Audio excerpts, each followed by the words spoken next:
And welcome back, everyone, to Contract Crunchers. See, this is why I do the end. Sai just he doesn't match the energy. So this episode, before we get started, we want to give yet again another special thanks to Jason Taylor Foundation and the Careers in Sports program at Cypress Bay and all around the Tri-County area. And we have a different podcast for y'all today. Where instead of talking about the markets, we're going to talk about how players get paid, how they get paid, practice squad players, people on the 53-man roster. Yep, today we're giving some love to the practice squad players for sure. As they should. They should get all the love in the world. So basically, these practice squad players, they make what, 12 grand a week? 12 grand a week because there's 18, and then there's 18 weeks, 17 games, and then the bye week. So they get 216K from that. Yeah, and then they got all their insurance, medical, eye, body, all the insurance. Anything someone would love. If you're a teacher, you get insurance. Who doesn't want insurance? This is the perfect job. Anyone. You don't get hurt on the field. You practice the game you love, but what else are you doing? You're on the field, you're working out, you're in great condition, you probably have a beautiful wife, you're on an NFL team, you get free merch. But being a practice squad player, you're only getting money 18 weeks out of a 52-week year. So is it really that good, Si? I personally don't think that the 216K is really good because you have to consider that they only are on the practice squad maybe 5 years if they're lucky out of the max. Yeah, out of their 20 to 40 is really the perfect age where you can. I would say 40 is pushing it too, but you get out of college at 22, 23, and then you're over usually at 35, 36, 37. Yeah, if you're in the league, you're not in the league for that long, and if you're in the practice squad, it's either you're gonna make it to the practice squad and then to a 53-man roster, or you're gonna get cut. Yeah, now practice squad is just like a temporary amount of time where you are. You can't expect to be on the practice squad for 10 years, 15 years. That's just not gonna happen. They're always trying to look for young talent on that practice squad roster that can hopefully become a great player and then get onto that 53-man roster. Or in other cases, they don't develop how they want and they get cut. Yeah, I mean that's just the sad reality of football's and the NFL's and all the leagues they're a business, so you have to take it with that aspect. And they also have to get their body well and recover during the off season. They get treatment because they don't get paid during the off season. Somehow only making 216 or a bit more than that during 18 weeks out of the year for only 5 years max. 5 to 10, but barely. It's not a consistent pay. So, we see it. At least my dad always says he'd love to be on the practice squad, but I'd rather be making 100 for 20 years and then retire instead of 200 for 5. Yeah. And then I believe that with sports comes these random taxes that people have never heard of, such as jock taxes for every away game that they play. And all these taxes also add up into the salary. And like you said, they have to find treatment every single offseason and get their body in the right state of mind. All these players probably have a personal trainer that they have to pay for, and it just cuts into that little amount of money that they're already getting. Yeah, you're gonna need a good accountant because Stephen Curry. I mean, if you play basketball, let's say 80, how many games they play in basketball? They play 78. A lot of games. Yeah, a lot. A lot.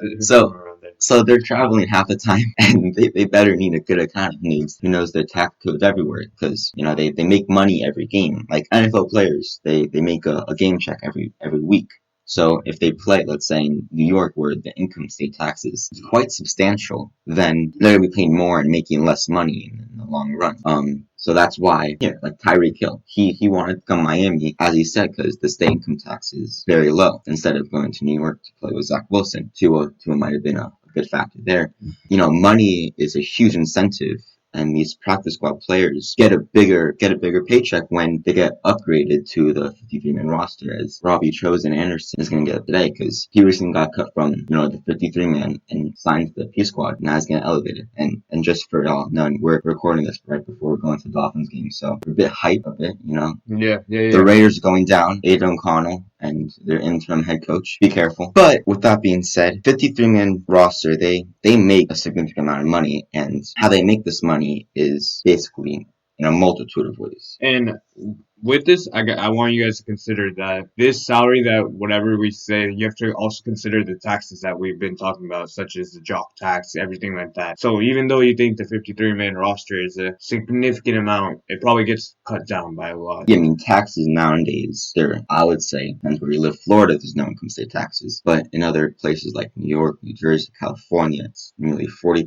of your income, 30% of your income, how much? Depends the tax bracket you're in. And, if you ever need a good accountant, my dad's always call us up, send us an email. Yeah, they basically, one of the recent contracts in the news is the Deshaun Watson contract. And during this time, he was in the headlines, some acts. We can't go into much detail. But he was looking to get traded from the Texans. Yeah, and then a lot of teams were looking at it, but we all know he took that 1 year break, and I think a good example of what happens when you take that 1 year break, because we don't have much precedent to someone taking a 1 year break, but that would be Le'Veon Bell. Le'Veon Bell also held out because he wanted a better contract, wanted to get off the Steelers, whatever, and he did take that 1 year break, and he got a 4 year, $52 million contract from the Jets, something like that. Didn't turn out to be the player he used to be, and I think teams were wary of that, but the Browns came, and the Browns gave him a huge contract. They traded many first-round picks for him, I believe 2 or 3. I forgot about that. Yeah. That was a while ago. You got good memory. Good memory. Yeah.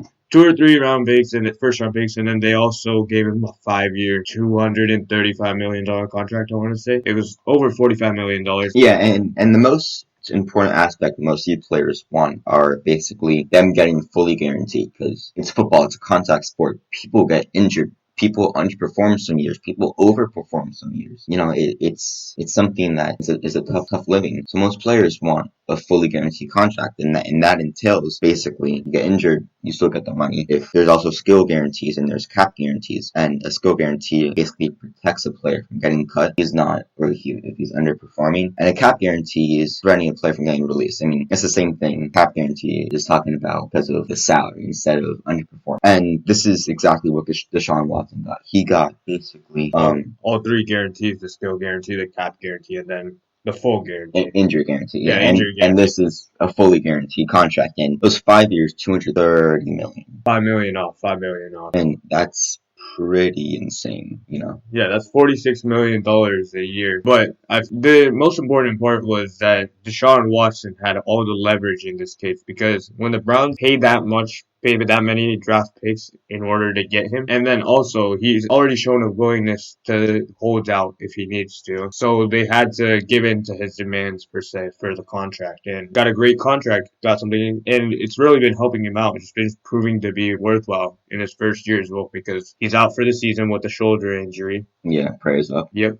Get well. But he has an injury guarantee. He has a full guarantee, so he's still going to get the amount of money that he's supposed to get for that year, whether he was healthy or not. Yeah, and then, sometimes players get money all at once. Like Deshaun Watson got a $230 million guaranteed at signing, but this could either be taken in one or couple lump sums or every weekend in the NFL year. Either he makes like 230 divided by how many weeks he's playing, or he just makes 230 million in one or couple lump sums. I don't know what route he took, I don't know if that's personal information, but he took a route. Yeah. And then in this contract, because people do know that Deshaun Watson, because of his situation, we didn't know how many games he would be suspended. And so he put a provision in his contract that said he would not forfeit his signing bonus or void future guarantees upon suspension, because we did know that the NFL was going to slap a suspension as soon as he came back to play because of his situation. And smartly, he did do it to where his guarantees don't get jeopardized by that. Yeah, and shout out to his agent for basically getting everything Deshaun Watson wanted and being one of the highest paid QBs in general. And in addition, speaking of sports agents, they take a percentage of your earnings. Similar to tax, you see $230 million, but parts of that go to the tax for the government, parts of that go to, the sports agents, your managers, your marketing team. There's a big portion of money that we think the players get, but in reality, they don't, because sports agents take around 1 to 2% of your total earnings, and 1 to 3% of $230 million is what's I'm not going to know. 1% of $230 million, $2.3 million. at. So the sports agent basically gets $2.3 million for negotiating a contract. That's pretty good if you ask me, Yeah, right? that is pretty good. Not putting your body on the line, sitting back in a nice chair, in a nice office, making $2.3 million. Yeah, $2.3 million. That's not a good job I'll do. Yeah, it's a tough profession to get into, possibly. I think that's a bit sidetracked, sports agency. But speaking of sports agency, Bobby Bonilla's agent, pure genius. He basically wanted to take his salary, basically 25 installments over 25 years, from 2011 to 2035, and he's making 1.2 million a year just because he said he wants 25 installments instead of a couple, just one. And he's making a good amount of money per year for not doing it. He's not on the team anymore. He's been retired since 2011. How many years is that? 10, 13? Math is not my strong suit. Yeah, so basically, Thank you, math.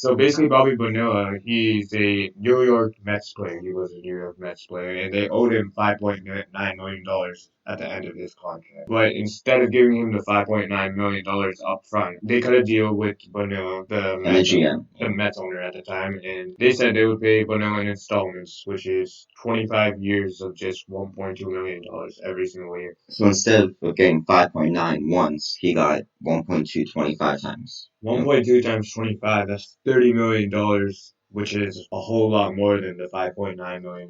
I mean, I can't do math. I know $30 million more than 5. I did good the right side.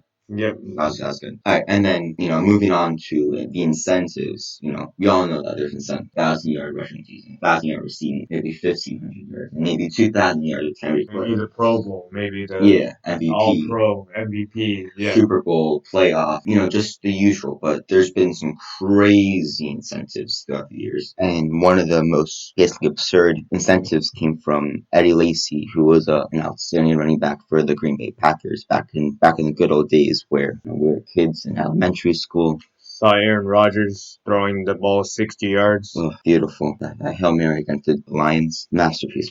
So basically Eddie Lacy, he was gaining weight. Not any fall zone, but this is what was happening. So there's an incentive in place for Eddie Lacy to lose weight, basically. And this incentive was $55,000. So the team thought, giving 55 racks, 55 G's would incentivize Eddie Lacy to lose weight and stay healthy for the season. I don't think it worked out too well. Eddie Lacy's out of the league, been out for a while. I mean, Eddie Lacy's an old man now. I'm sure but with the Seahawks, I do agree. It wasn't a successful run with the Seahawks, but yeah, I do think it was Eddie Lacy's fault that he was gaining so much weight. Well, I'm sure there's reason for it. Yeah.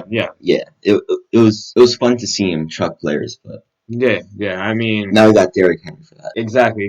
I think that's Eddie Lacy 2.0 right there. Yeah, but better, even and better. taller. Faster. Yeah, but Eddie Lacy, they just wanted him to weigh less than 250 so that he could be in a healthy weight throughout the regular season. It was a 7-tiered incentive structure, so it wasn't $55,000 up front. It was probably like $8K each time, and then they would weight check him 2 weeks into the season, 4 weeks into the season, so on, so that he's managing that 250 pounds. And then at the end, if he meets it, it's $55,000 every single time throughout the 7-tiered incentive structure. So it's 55,000 times 7. 385K on top of his $3 million base salary, which is a lot of money just for it's a big incentive. Yeah, it's a huge incentive for just staying under 250 pounds. Yeah, and there's many other crazy incentives, but the most common incentives you see is basically week 18 where they're trying to throw the ball to one player in particular to get their $1 million paycheck because they needed 90 receiving yards. 90 receptions, but they're at 85. So you saw this. Yeah. And a while ago, when Gronk was on the Bucks, yeah. Tom Brady was just throwing the ball at him, and he had to receive $1 million or $1 million. $1 million. That's a good dinner right there. That's a good dinner. You could go to Mastro's, you could go, wherever you want. Peter Luger Steakhouse. Yeah, but the whole point is just to help the team, and we can also see this in one of the incentives that the Cardinals gave out. Very controversial. Not incentives, but it was a clause in the contract. Didn't give him additional money or anything, but if he didn't follow that rule, would be at risk of default on his contract. And this is none other than Kyler Murray's contract with the Cardinals, his extension. I don't remember the numbers but it was a huge contract. It was the one right after his rookie contract. But yeah, basically in his contract it said that he had to study at least 4 hours a week of film without being distracted by his video games or TV or phone or something like that. And it was on his 5 years, 230,500,000. So that's 46,100,000 per year. And in that huge of a contract for that huge of a player, having a clause that's saying 4 hours, you have to study 4 hours of film per week. It's a slap in the face. Yeah. But that's what Kyler Murray. Yeah, and that's what the media thought as well. They thought there was a lot of jokes going around that Kyler Murray didn't watch film. I don't know if it's true or not. We obviously don't know if it's true or not, but it is a slap in the face for him. It looks really bad, but yeah, it said he couldn't even watch TV, go on his phone, be on the internet, anything while watching film. Yeah, the main controversy was him and his video games, Call of Duty or Warfare or something, because he's a part of FaZe Clan, a very, very big big gaming community. Yeah. Yeah, and this was a big controversy, but got figured out. Yeah, and the Cardinals, they didn't want him to obviously receive all this attention on that clause, and so they took it out of the contract after it made rounds through the media. Yeah, and now he's back. He was back last week. Hopefully he bounces back from his ACL injury. Yeah. I think he won his first game back against the Falcons already. Yeah.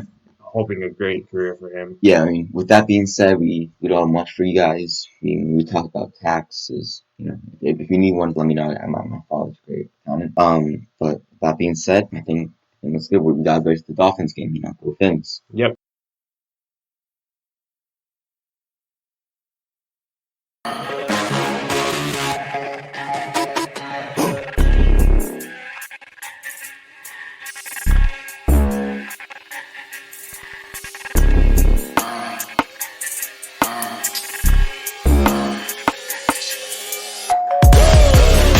Music licensing reimagined.